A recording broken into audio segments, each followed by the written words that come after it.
Now, listen, you and I actually do have one shared experience, okay? I coached a girl by the name of Ariana Vanderpool Wallace. She's from the Bahamas. She actually qualified eighth for the 50 freestyle final in London.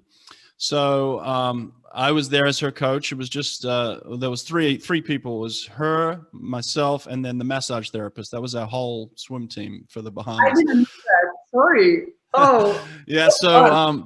So she qualified for the final, and so I walked her to the ready room. I actually came into the ready room for the 50 freestyle final, and we were actually, I believe, the last people to come into the room. And so by the time we got there, you were already in the room. And I believe Jocko was coaching you then. Is that correct?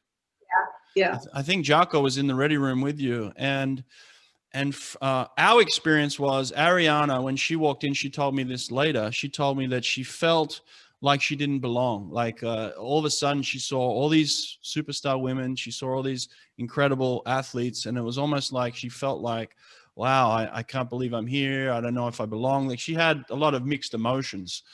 Tell me what you were thinking at that point in time. I saw you from across the room, and to me, it looked like you were relaxed, smiling, very engaged. It seemed like you really did enjoy the pressure.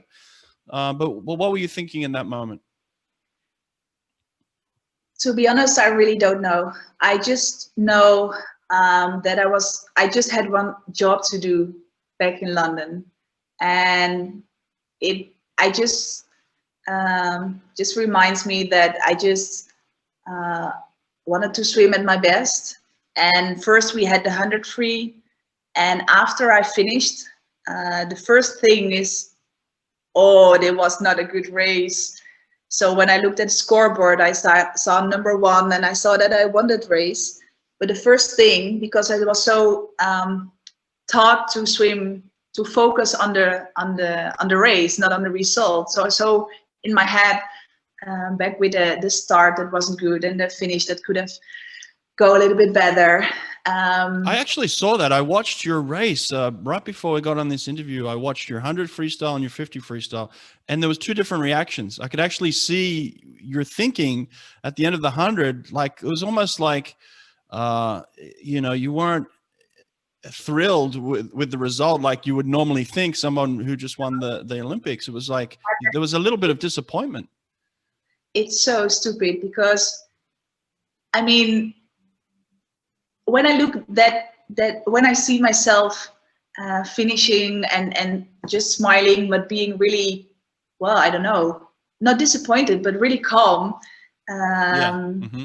Yeah, Very I calm. would tell that girl like, oh, please be happy and scream and shout and celebrate. Mm-hmm. But I was so programmed to do 2 or 3 good jobs.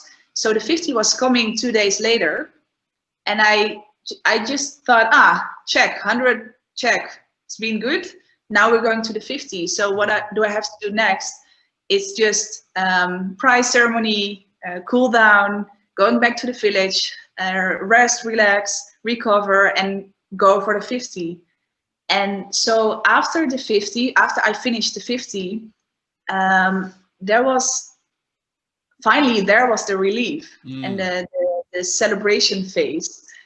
So I think if you just saw me after the 100, that is not the type of person who I am in real life.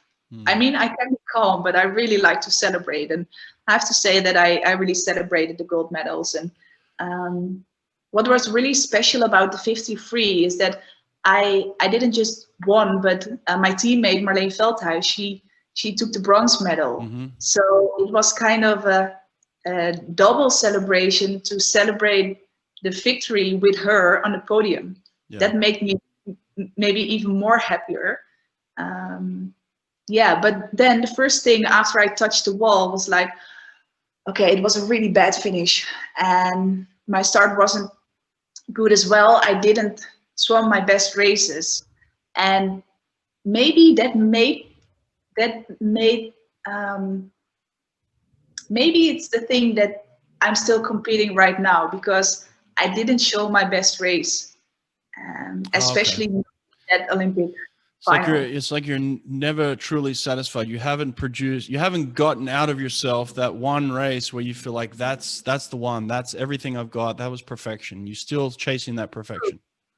And of course, I mean, every professional athlete always strives to become better and be faster. But I didn't swim a good race in the Olympic final of 2012. In 2016, it was a lot better, but that was not good enough for a medal. So that made me think a lot, like, then when are you satisfied? Are you satisfied with just gold, or with a good race, or with gold combined with the best race, or with a world record? And that's a really tough question, I think. Yeah.